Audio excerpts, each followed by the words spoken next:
Joining us now live from Mumbai, the BJP's poll in charge for the state of Bihar, former Maharashtra Chief Minister Devendra Fadnavis. Fadnavis ji, welcome to India today.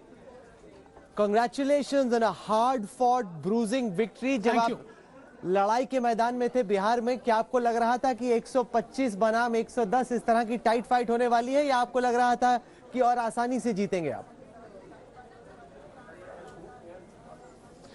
नहीं, देखिए, जिस समय मैं बिहार में था तो उस समय दो चीज़ें मुझे बिल्कुल साफ नज़र आती थी। एक और कहीं ना कहीं 15 साल की सरकार के कारण एक थोड़ी सी इनकम्बेंसी दिखाई पड़ती थी, लेकिन उसके साथ साथ मोदी जी के लिए एक प्रो इनकम्बेंसी भी मुझे दिखाई पड़ती थी।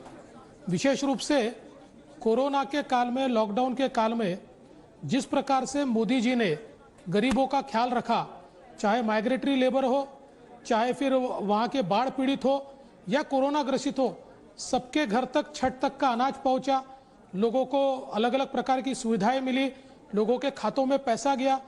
तो एक उसका असर मुझे दिखाई पड़ता था जब हम गरीबों से, आम आदमी से बात करते थे, महिलाओं से बात करते थे या सभाओं में महिलाएं आती थी तो बढ़ चढ़कर वो मोदी जी के लिए नारे भी देती थी। वो लोग सारे उनके लिए नाम पर तालियां बजाते थे, उनके लिए अच्छे शब्दों का इस्तेमाल होता था। तो इसलिए हम लोगों को ये तो पक्का लग रहा था कि हम लोग चुनकर आ रहे हैं। 15 साल की सरकार के बाद चुनाव थोड़ा कठिन होता है, लेकिन बावजूद उसके हम लोगों को कॉन्फिडेंस था। सर, अगर हम इस चुनाव के नतीजे का विश्लेषण करते हैं तो फेज 1 में एनडीए की बड़ी हार होती है और गठबंधन की बड़ी जीत होती है।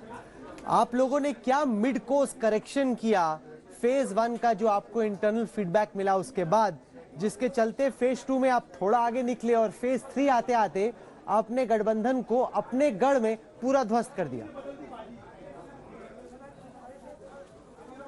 देखिए, इसको दो तरीके से हम एनालाइज कर सकते हैं।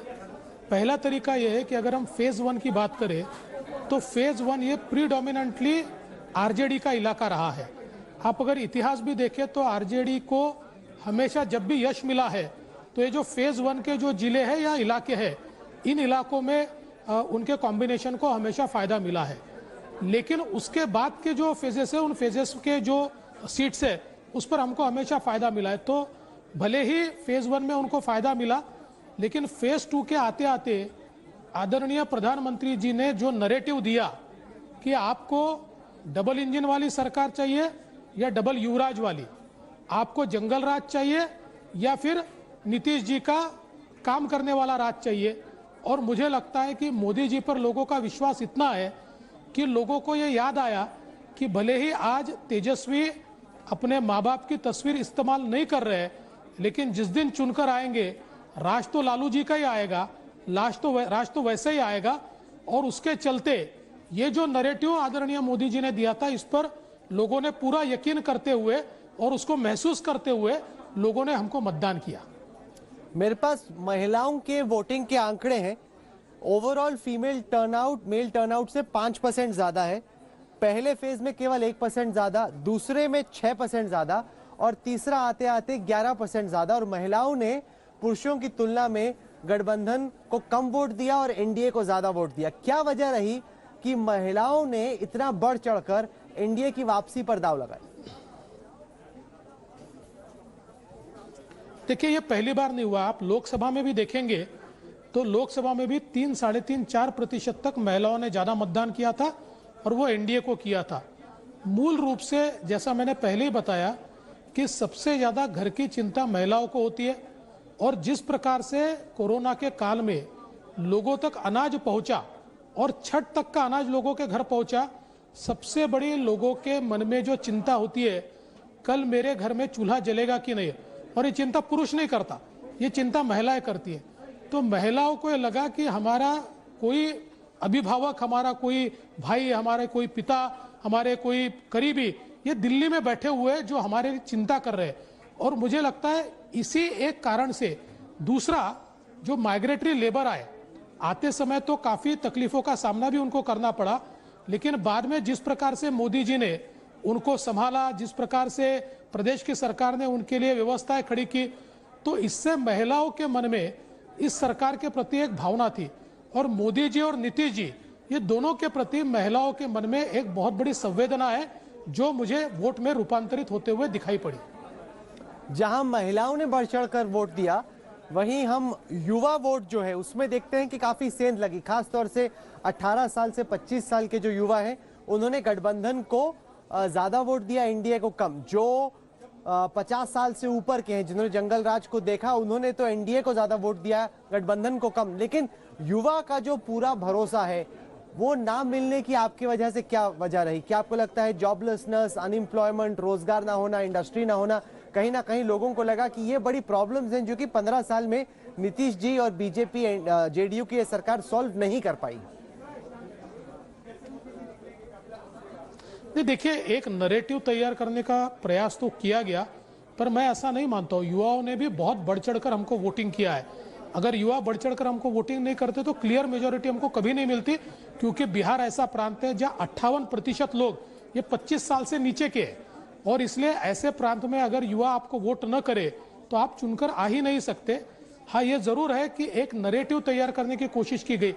देखिए, पहला बिहार का चुनाव ऐसा है कि जिस चुनाव में बिजली, पानी, सड़क और न्याय व्यवस्था ये कोई चुनाव का मुद्दा नहीं रहा, क्योंकि वो सारी चीजें नीतीश जी की सरकार ने कर दी।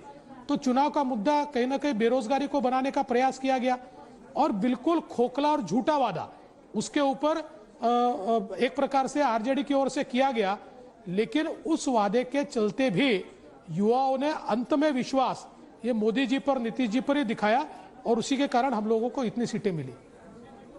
ये बार बार बीजेपी के खासतौर से जो कार्यकर्ता हैं, जो सपोर्टर्स हैं बिहार में, वो कहते हैं कि इस दफा क्या हमारा चीफ मिनिस्टर नहीं हो सकता? हमारी 74 सीटें आई हैं, जेडीयू की हमसे कम सीटें आई हैं। ऐसा हर बार क्यों होता है कि हम मेहनत करते हैं और नीतीश जी को हम सीएम बना देते हैं? क्या ऐसी कोई सोच है कि नीतीश जी को सेंटर में रोल मिले और इस दफा बिहार में, पटना में बीजेपी का सीएम? देखिए, बिल्कुल हमारे किसी के भी मन में कोई शंका नहीं है। हमारे शीर्षस्थ नेता आदरणीय मोदी जी ने चुनाव से पहले घोषित किया गठबंधन के नेता नीतीश जी होंगे। राष्ट्रीय अध्यक्ष नड्डा जी ने क्लियर कहा किसकी सीटें कितनी आती है इसका कोई दारोकार नहीं है। जो किसी की कितनी भी सीटें आए तब भी नीतीश जी ही बनेंगे। तो मुझे लगता है अब इसके बारे में कोई शंका व्यक्त करने का कारण नहीं है। इक्का दुक्का कार्यकर्ता कोई बात कह सकता है, कार्यकर्ता उत्साह में होते हैं, उत्साह में बड़ी बड़ी बातें कार्यकर्ता भी कई बार कर देते हैं। पर मुझे लगता नहीं है भारतीय जनता पार्टी में किसी के भी मन में ये शंका है कि हमारा अगला मुख्यमंत्री कौन होगा। सब लोग ये जानते हैं कि नीतीश जी हमारे मुख्यमंत्री होंगे। जहां जहां बाइपोल इलेक्शंस हुए, मध्य प्रदेश हो, गुजरात हो, उत्तर प्रदेश हो, वहां पर भाजपा की बड़ी जीत हुई।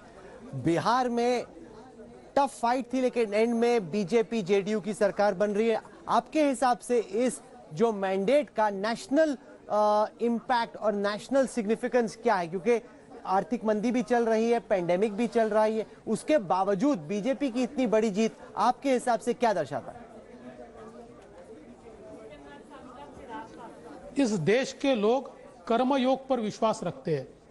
एक और ऐसी पार्टियां हैं जो कहीं सरकार में है, कहीं सरकार में नहीं है, लेकिन केवल बोलने का काम करती है, जनता के लिए करती कुछ नहीं है। उनके नेता दिन में सुबह उठकर रात तक केवल मोदी जी को गाली देने का काम करते हैं, केवल केंद्र सरकार को क्रिटिसाइज करने का काम करते हैं। और दूसरी ओर मोदी जी है कि जो पूरे पैंडेमिक में पूरे तरीके से एक्टिव रहते हुए गरीबों का विचार करते हैं, आम आदमी का विचार करते हैं, हर सिटीजन का विचार करते हैं। जिस प्रकार से आत्मनिर्भर भारत का पैकेज आया, जिस प्रकार से किसानों का विचार किया गया, जिस प्रकार से उद्योगों का विचार किया गया, तो ये जो टीका करने वाले हैं इनको मोदी जी के कर्मयोग ने ये दिखा दिया कि भारत कर्मयोग के ऊपर वोट करेगा, टीकाकारों के ऊपर वोट नहीं करेगा। और लोगों ने मोदी जी के इन कामों के चलते वोट देकर दिखा दिया पैंडेमिक में भी देश के नेता अगर कोई है तो वो नरेंद्र मोदी जी ही है। हमने कर्नाटक में देखा, शुरू में जेडीएस और कांग्रेस की सरकार थी, बाद में वहां पे बीजेपी की री एंट्री हुई। मध्य प्रदेश में हाल में देखा, पहले कमलनाथ की सरकार थी, वापस में मामा जी शिवराज सिंह चौहान वापस आ गए। तो क्या बिहार के चुनाव के बाद महाराष्ट्र में भी आपको कोई उम्मीद हो रही है कि क्या पता देवेंद्र फडणवीस की एक बार फिर से किसी ना किसी तरीके से सीएम के तौर पे एंट्री हो जाए?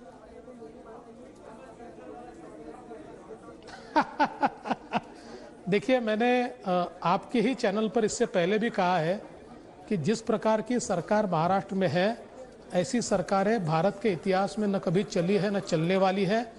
अपने बोझ से ये सरकार गिरेगी, जिस दिन गिरेगी हम अल्टरनेट सरकार दे देंगे। आज हम सरकार गिराने के पीछे कोई बैठे नहीं है। एक बड़े ही सक्षम विरोधी पक्ष के रूप में, प्रतिपक्ष के रूप में हम लोग काम कर रहे हैं। महाराष्ट्र में एक अनप्रेसिडेंटेड एग्रेरियन क्राइसिस चल रहा है और सरकार उसके ओर ध्यान नहीं दे रही। किसान बहुत प्रताड़ित है, उसकी दिवाली काली हो रही है। उन किसानों को साथ में लेकर उनको मुआवजा मिले, उनको पैसा मिले, इसलिए हम लोग आंदोलन कर रहे हैं और एक बड़े ही ताकतवर विरोधी पक्ष के रूप में हम काम कर रहे हैं। ये सरकार जिस दिन गिरेगी उस दिन हम नई सरकार दे देंगे। We'll leave it over there. Devendra Fadnavis ji, for joining us after having led the BJP in a hard and bruising campaign. Thank you very much. Wish you all the best. Thank you. That's Devendra Fadnavis, the BJP's poll in charge for Bihar.